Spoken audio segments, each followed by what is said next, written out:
Dhanik Bharat Educational Institutions, Inter, IIT, JEE, NEET, admission opened.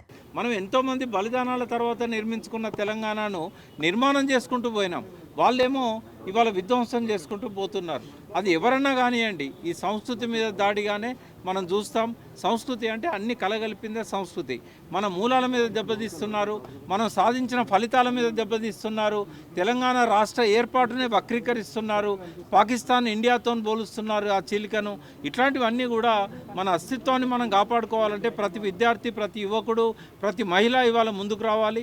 ఉద్యమంలో ఎవరైతే పాల్గొన్నారో వాళ్ళకి ఇంకా విశ్రాంతి జీవితం అవసరం లేదు. ఎందుకంటే ఉద్యమ లక్ష్యాలను మనం సాధించుకోలేదు.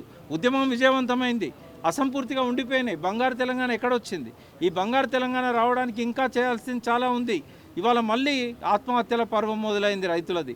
మళ్ళీ చేనేతకారులు వాళ్ళకు వస్తున్నాయన్నీ కూడా ఆగిపోవడంతో ఇవాళ నేసిన చీరతోని సిరిసిల్లలో ఉరిపెట్టుకుంటూ ఉన్నారు. తేజాబు దాగి గోల్డ్ స్మితులు చచ్చిపోతూ ఉన్నారు. కూలీలకు రైతు బంధు ఇస్తామన్నారు, ఇవ్వనే లేదు. అంటే అస్తిత్వంలో ఈ పేదరికంలో ఉన్న ప్రజలు భాగమే, ఇక్కడ ఉన్న రైతులు భాగమే. కాబట్టి అన్ని విషయాల మీద ఫ్లోరైడ్ విషయం మళ్ళీ మొదలైంది. పార్లమెంట్ సాక్షిగా డిక్లేర్ చేశారు, ఫ్లోరైడ్ రహిత జిల్లాగా నల్గొండని డిక్లేర్ చేశారు. కానీ ఇవాళ మళ్ళీ ఫ్లోరైడ్ విషయం స్టార్ట్ అయింది, మళ్ళీ హాస్పిటల్లో పాలవుతున్నారు. ఈ మట్టి గురించి, ఈ భూమి గురించి, ఈ నీళ్ళ గురించి, ఈ పర్యావరణం గురించి, ఈ సంస్కృతి గురించి, ఈ ప్రజల జీవనం గురించి, ఇక్కడున్న ఖనిజ సంపద గురించి అన్ని విషయాలను కూడా తెలంగాణ అస్తిత్వ వేదిక పట్టించుకుంటుంది. ఇవాళ భవిష్యత్ తరాలకు గతం గురించి గుర్తు చేస్తూ మనది ఎంత ఉజ్వలమైన గతం అనేది, మన గతంలో ఎంత ఉజ్వలమైన చరిత్ర ఉన్నది అనేది, సంస్కృతి ఉన్నదనేది నేటి తరానికి అందించడానికే ఈ తెలంగాణ అస్తిత్వ వేదిక. ఇది ఒక పార్టీకి వ్యతిరేకంగా పెట్టింది కాదు, ఒక పార్టీకి అనుకూలంగా పెట్టింది కాదు.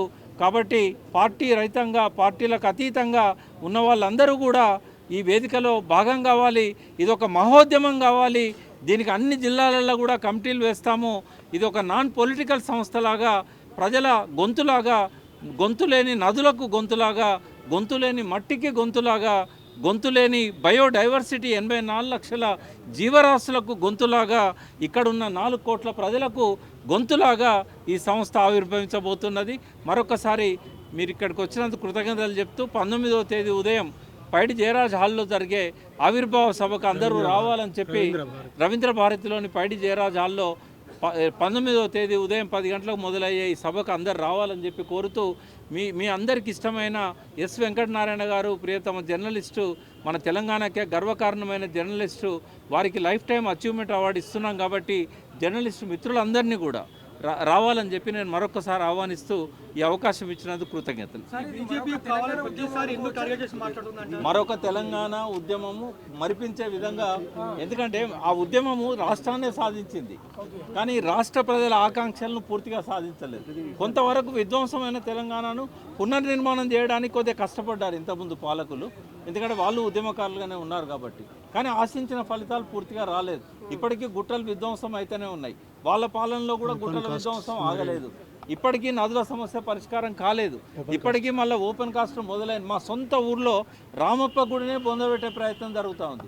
అది అప్పటి ప్రభుత్వం మొదలుపెట్టింది, ఇప్పటి ప్రభుత్వం కొనసాగిస్తున్నది. కాబట్టి మాకు ఏ ప్రభుత్వం మీద ప్రేమ లేదు, తెలంగాణ ప్రజల మీద ప్రేమ ఉన్నది మాకు. కాబట్టి ఇసుక మాఫియా విజృంభిస్తూ ఉన్నది. ఇంకా ఇప్పుడు ఒకటే కూలింది, మిగతా మానే డ్యామ్లన్నీ కూల్చేసే ప్రయత్నం జరుగుతూ ఉన్నది. కాబట్టి వీటన్నిటికి చెక్ పెట్టాలంటే తెలంగాణ ఉద్యమకారులంతా మళ్ళొక్కసారి నిద్రలేసి ముందుకు రావాల్సిన అవసరం ఉంది. గుండె రగిలి కథన రంగాన మళ్ళీ దూకాల్సిన అవసరం ఉన్నది. సార్, మీరు తెలంగాణ ఉద్యమకారుడిగా చెప్పండి సార్, లోక్సభలో తేజస్వి సూర్య మాట్లాడారు, అంశం గురించి మీరు ఖచ్చితంగా మాట్లాడాల్సిన అంశం. చాలా దుర్మార్గము. పాకిస్తాన్ ఇండియాతో ఎట్లా పోలుస్తారంటే, ఇప్పుడు నేను మీకు అందరికీ ఆశ్చర్యకరమైన విషయం చెప్తాను. తెలంగాణ అన్నది మొట్టమొదటి రాజకీయ పార్టీ ఏదండి? బీజేపీ. ఆయన బీజేపీ ఎంపీ కర్ణాటక. ఆయనకు అది తెలియదు, ఏదో అనుకున్నాడు ఆయనకు నిజంగా అప్పుడు పిల్లోడు కావచ్చు, బహుశా 30 ఏళ్ళ కింద. కాకినాడ తీర్మానం పెట్టింది ఎవరండి? ఏ పార్టీ పెట్టింది? ఒక రహస్య పార్టీగా పీపుల్స్ వార్ సమర్థించింది. కానీ మొట్టమొదటి మన మెయిన్ స్ట్రీమ్ రికగ్నైజ్డ్ పార్టీలల్లో, జాతీయ పార్టీలల్లో, రాష్ట్ర పార్టీలల్లో కూడా ఎవరు అనని రోజుల్లో బీజేపీ అన్నది. విద్యాసాగరరావు గారు, కిషన్ రెడ్డి గారు వీళ్ళంతా వేదిక మీద ఉన్నారు, బండారు దత్తాత్రేయ గారు వీళ్ళంతా వేదిక మీద ఉండి ఒక ఓటు 2 రాష్ట్రాలను నినాదం ఇస్తే తెలంగాణ ప్రజలు నమ్మి 4 ఎంపీలను గెలిపించారు. ఆత్మచరణ్ రెడ్డిని, జితేందర్ రెడ్డిని, వీళ్ళందరినీ గెలిపించిన తర్వాత తెడ్డు చూపెట్టిండు తెలంగాణకు. తర్వాత అద్వానీ వద్దనడని చెప్పేసి నోరు మూసుకొని కూర్చున్నారు. ఆనాటి ఏబీవీపీ పిల్లలంతా ఇవాళ రాజకీయ నాయకులు అయ్యారు. మీరు పాదయాత్ర చేశారు కదా తెలంగాణ కోసం, మర్చిపోయారా? మీరు స్టార్ట్ చేసిన ఉద్యమం అది. తర్వాత కాంగ్రెస్ అందుకోవాలని ప్రయత్నం చేసింది, వాళ్ళ వల్ల కాలేదు. టీఆర్ఎస్ పార్టీ ఆవిర్భవించిందే తెలంగాణ కోసం. కాబట్టి తెలంగాణ ఇవ్వాలనే ఆకాంక్ష మీది, తెలంగాణ ఇవ్వడంలో మెయిన్ రోల్ మీది. దానికోసము మామూలు కృషి జరగలేదు. కేసీఆర్ గారు, జయశంకర్ సారు నరేంద్ర గారిని వెంటబెట్టుకొని సుదర్శన్ జీని కలిసి ఆర్ఎస్ఎస్ హెడ్ క్వార్టర్లో బంతి భోజనాలు చేసి నాగపూర్లో 2005లో మీరు తెలంగాణకు సపోర్ట్ చేస్తూ మీరు నిర్ణయం తీసుకోండి అంటే వాళ్ళు ఇది ఒక్కటి కదిలిస్తే దేశమంతా మళ్ళా కదులుతుంది అంటే ఈ చిన్న రాష్ట్రాలు మీ సిద్ధాంతం. మీరు గోల్వాల్కర్ గారిని మర్చిపోయినట్టున్నారు. బంచ్ ఆఫ్ థాట్స్ అనే బుక్కు, పాంచజన్యం అనే బుక్లో గోల్వాల్కర్ గారు స్పష్టంగా రాశారు చిన్న రాష్ట్రాలు అనేది ఆర్ఎస్ఎస్ సిద్ధాంతం అని చెప్పినాక సుదర్శన్ జీ గారికి ఇంకేం మాట్లాడాలనో అర్థం కాక అప్పటికప్పుడు రాజ్నాథ్ సింగ్ బీజేపీ జాతీయ అధ్యక్షుడు ఫోన్ చేసి మీరు సపోర్ట్ చేయండి అని చెప్పిన తర్వాతనే సుష్మా స్వరాజ్ కానీ అరుణ్ జైట్లీ కానీ తెలంగాణ కోసం గట్టిగా నిలబడ్డాడు. చంద్రబాబు ఇన్ఫ్లుయెన్స్లో అద్వానీ పడ్డాడు, మోడీ పడ్డాడు. కానీ వాజ్పేయి గారు స్వయంగా లెటర్ ఇచ్చారు తెలంగాణ కోసం.